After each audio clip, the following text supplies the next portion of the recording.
Eine wohlhabende Geschäftsfrau starb am 2. November in einem der Gefängnisse, in welchem die Uiguren unter dem Vorwand der Erziehung von dem chinesischen Staat zwangsassimiliert werden.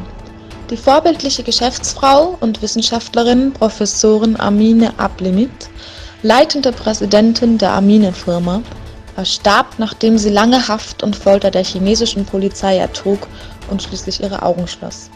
Am 3. November wurde der Leichnam ihrer Familie übergeben. Mit 6,5% Wachstumsrate im 3. Quartal hat China seit 2008 die niedrigste Wachstumsrate. Trotz Stabilisierungsversuche der chinesischen Wirtschaftsführung scheint der Fall des Nationaleinkommens unaufhaltbar. Folglich steigen stattdessen die Schulden des Landes. Die jährliche Wirtschaftskraft Chinas beträgt 12 Trillionen $. Der Schuldenstand beträgt jedoch 30 Trillionen $. Dieser Umstand verursacht Zweifel bei den Anlegern. In Astana, der Hauptstadt Kasachstans, tagten Präsidenten der Gemeinschaft unabhängiger Staaten.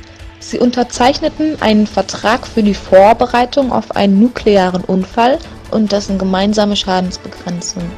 Die Zusammenarbeit der sogenannten GUS-Staaten soll auf wirtschaftlicher sowie sozialer Ebene zunehmen.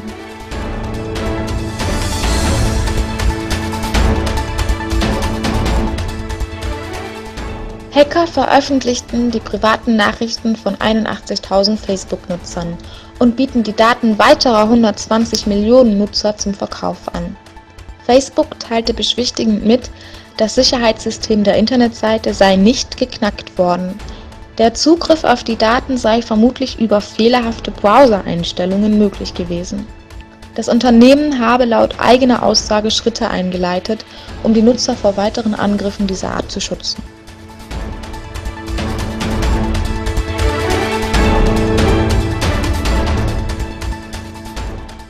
In Minye, Ägypten, wurde ein Reisebus, welcher mit Pilgern zur St. Samuel-Kirche besetzt war, mit schweren Waffen attackiert. Durch den Angriff sind 7 Menschen verstorben und 14 weitere schwer verletzt. Noch bekennt sich niemand zu diesem Anschlag. Dieses Ereignis erinnert an den Anschlag von 2017, in welchem Pilger dieselbe Kirche besuchen wollten, als dann der Angriff folgte.